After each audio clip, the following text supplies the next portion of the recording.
CEO, good morning. Morning, Brenya. But you're not paying back. Nyame adom yehu ya. Where there was just person can say, "Ade, why a lone voice at that?" Well,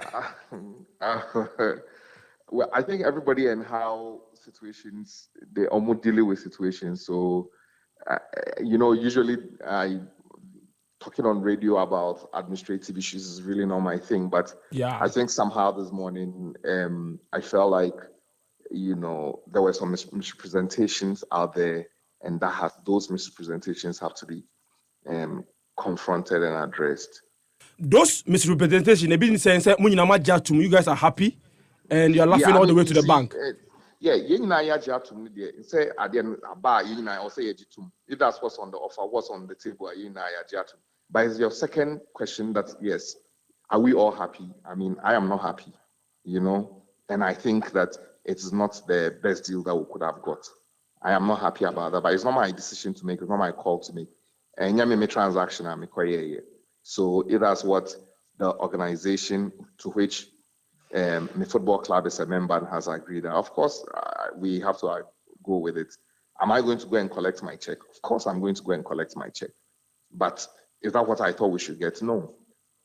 You're not specific, so which part of your agreement we and for you as Karela and the CEO of the company when you end home? Well, I mean, I think say there's $1 million that has been assigned to the league, and the clubs have ended up sharing less than half of that amount, because out of that amount, for every year, 300,000 is building infrastructure, AC AstroTurf. I have my view on that. I didn't negotiate a transaction. I think that money into the league must be channeled to the league. It shouldn't be used in building stadium, because there's other funds that come in for that purpose. And Maka say FIFA Forward funds is for that purpose. So how are we using money that's meant for the league to build that? Well, the conversation is at the negotiation stage. That's what the sponsor wanted. I would have negotiated different, but it's not my conversation to have. It's a non-dancing. And also, you 300,000 if you man, can almost say, yeah, check with administrative costs and all of those things. Again, some of us had issues with the quantum of amount that was being set aside for administrative fees. We said it in the meeting, but obviously a decision has to be made, and a decision has been made otherwise. And it is what it is. But the money that goes into administration, I'm also aware that start times, over $120,000 goes into that same administration. Did the club's reps make that point? Say, why are you deducting another money for the same purpose? Well, I mean, I cannot tell you on the radio all of the details of our meetings that we had. And ideally, I wouldn't want to do this, but I feel compelled to respond to these things because of if you keep quiet, there's a certain picture that has been painted.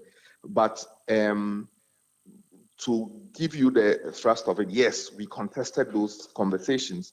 But to be fair to the GFA, they say they've got a bill for running the league and for paying the non-club people that are involved in the league, i.e. referees, match commissioners, venue media officers, video camera crew that go around and film those places outside of the venues that Star Times is covering, because Star Times doesn't cover everywhere. So there's a cost that has to be borne. There's a back-end office cost that has to be borne. So they've got a number for that. But the question is, do we have to fund, does the sponsorship money have to fund that totally as against what comes to the club? That is the real question here. That is the issue. That's the bone of contention. That is what we judged about yesterday. And in the end, the majority had their way. But yes, I don't agree again with that formula for distribution of the funds, because at the end of the day, there are two sponsors on the table at the moment. Some of that is going towards paying refereeing costs. We do know, and I mean, I do recall, even at the time that COVID hit and FIFA sent us money as clubs to use to alleviate our problems, the GFA took a substantial part of that money for paying referees. and old debts, legacy debts that they had. It's almost as though every money that comes into the ecosystem, a big chunk of it has to be channeled towards paying for these refereeing and every other associated cost. The question is, what do we do? I'm speaking as a club person, speaking as an administrator. I think that the balance of hardship needs to be re-looked at and re-engineered. In the past, the formula for distributing these funds at the federation and between the federation and the clubs was Sesikana Abani at that table no say 500,000. There was 16 clubs and now you 18 clubs. The GFA the back As a an club. extra club. Okay. Now why 19? Now you divide the second by 19. Now you channel be but this current administration has a different approach to it. It has its merit, but I totally don't agree with it. I've got my issues around how that is being done because, for reasons I've given before. All right, but there's this general perception, say, the deal was agreed, and you guys are just being informed into input baby and will not change the agreement in any shape or form. Sanity, and I say input and will be considered. Well, so as for another idea, from that meeting, the outcome has been agreed, as I suppose you have said at the beginning of your program, and you have discussed. But Nkreni said, if you give someone a mandate, if you give a group of people a mandate to lead the organization, they have the right to make decisions and proposals. Say to me decision that every is true. time. Yeah. Into your parliament, into your executive. No, take your there are decisions that are for the executive, there are decisions that's for parliament. And there are a few questions that is for the whole country. Then we'll go for a referendum, then your make our decision.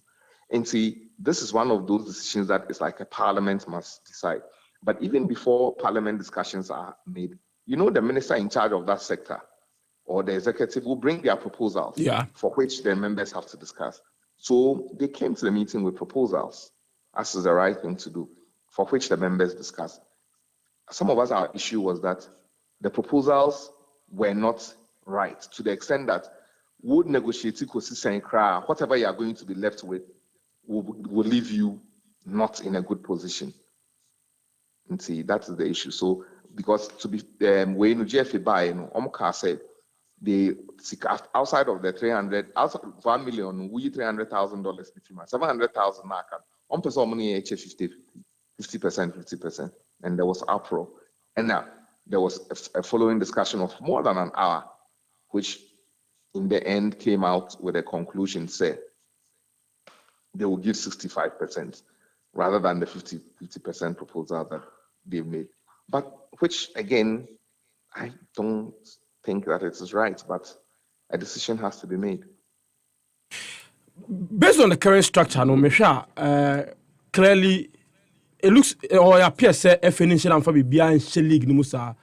Based on the current deductions in India, would you propose the autonomy no money and time now and the amount someone run league? Say the whatever comes into the league, you know how to disperse it. So for me, my view on this, is it is not the structure that is the problem. It is the mindset that is the problem. Okay. It's a structure. No, now you answer some mindsets. Now we'll be back to the same issues. We'll be back to the same issues. All right. When money comes into the league, the primary beneficiaries have to be the clubs. It's the global, and when the clubs are the primary beneficiaries, it trickles down to the players. Because in England, in Spain, everywhere, you do a big TV deal. In America, American sports, you do a big television deal. You do a big sponsorship deal. The money goes to the franchises, or as we say in our part of the world, the clubs. When the money has gone to the clubs, the players know that team know they've received $1 million each. So why would we pay salaries the way we pay the salaries? Because all of us, everybody in the ecosystem knows that you've got $1 million from this partner alone. My salary has to be improved. So we go to the negotiation table when contracts are due for renewal, and we give that money back to the players. When we travel, then it means that we can let them travel in style. The clubs will buy better coaches as you find in North Africa, as you find in East Africa. We'll buy better coaches and travel the country. We will travel if we have to play a game in Tamale because we've got liquidity.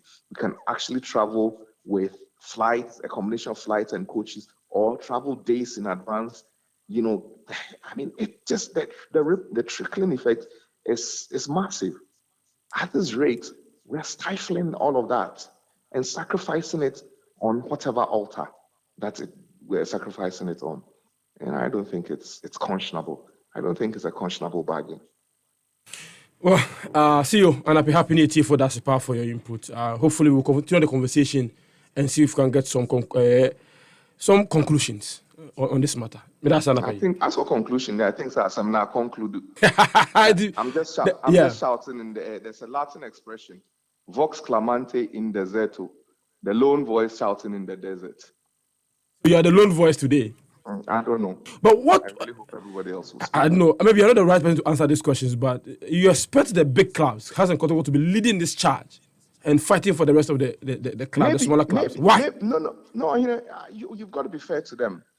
How long can you fight? I am even tired right now. And when did I get here? I am tired. There's a point that you get tired. I am tired right now.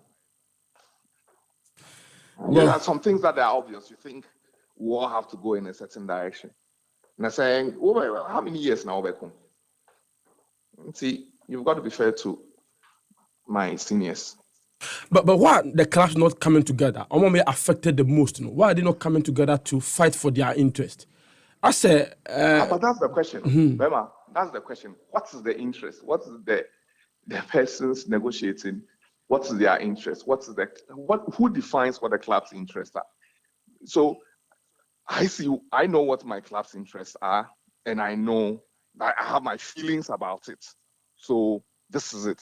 But what is everybody else's interest? Maybe their interests are being said. I don't know. I can't answer for them.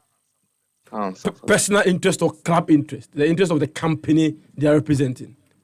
I know a different question altogether, and I will not speculate on the radio. Council, and I pay happy NET for that support for your time and input. Okay, me assume that I say. CEO of Karela United, Elloeny Amande, for a senior journalist. You want me to do NNA? Oh yeah, CEO for a club.